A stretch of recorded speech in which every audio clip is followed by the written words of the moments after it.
गोष्ट तितकीच खरी आहे की तन्वी कोलते सोबत घरातले बरेचसे लोक जेलस होत आहेत. मग त्याच्यामध्ये विशाल कोटियन असेल, रुचिता जामदार असेल, अनुश्री असेल. अनुश्री सुद्धा तिच्यासोबत मैत्री आहे हे दाखवण्याचा प्रयत्न करते, पण खरंच ते तिच्यावर जेलस होते. कारण ज्यावेळेस रुचिता काहीतरी सांगत असते, काहीतरी बोलत असते तन्वीविषयी, त्यावेळेस ती कुठेही स्टँड घेताना दिसत नाही. त्यामुळे तन्वीवरती सगळे जेलस होताना दिसतात. मग त्याच्यामध्ये दीपाली सय्यद सुद्धा आहे, सागर कारंडे सुद्धा आहे. तर बिग बॉसच्या घरामध्ये कॅट फाईटचा एक टास्क देणार आहेत आणि त्या टास्कमध्ये सोनालीने तन्वीला कॅट फाईटमध्ये बोलवलेलं आहे आणि ती तन्वीवरती आरोप लावत आहे की ती सिंगल राहते. अरे पण ती सिंगल आहे, कुठल्याही ग्रुपचा भाग नाही. याचा अर्थ असा नाही की ती कॅरेक्टरलेस आहेत. इतर दिवशी तिच्या कॅरेक्टरवरती सुद्धा बोललं गेलं होतं, आयुष संजीवला धरून असेल किंवा राकेश बापटला धरून असेल.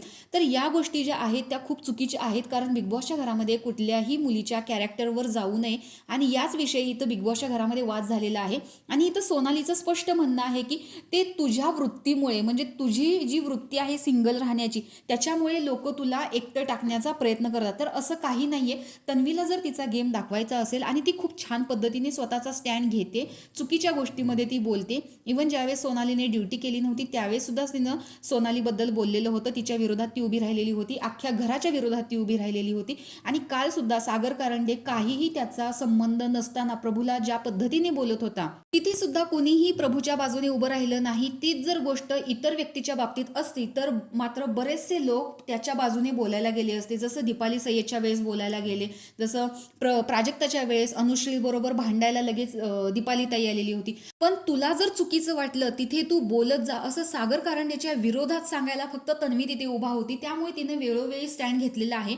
पण इथे तिच्या कॅरेक्टरविषयी बोललं गेल्यानंतर तिचा मुद्दा आहे माझं होऊ दे, त्यामुळे दीपाली सय्यद जी आहे ती मध्येच पडलेली आहे.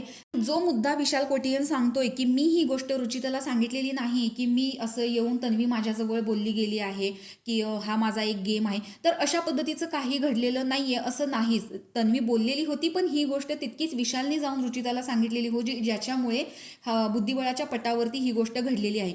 तर अशा गोष्टी विशाल सुद्धा मान्य करत नाही. तो फक्त काडी टाकून भडका उडवण्याचा प्रयत्न करतोय आणि नंतर या पोरींचीच भांडणं लागतात. तर अशा पद्धतीचा बिग बॉसच्या घरामध्ये गेम आहे आणि तन्वी तिचा खूप छान पद्धतीने गेम खेळते असं मला वाटतं. तर तुम्हाला काय वाटतं हे कमेंटमध्ये सांगा आणि अशाच बिग बॉसच्या नवनवीन अपडेट्स पाहण्यासाठी आपल्या चॅनलला सबस्क्राईब करा. तोपर्यंत बाय.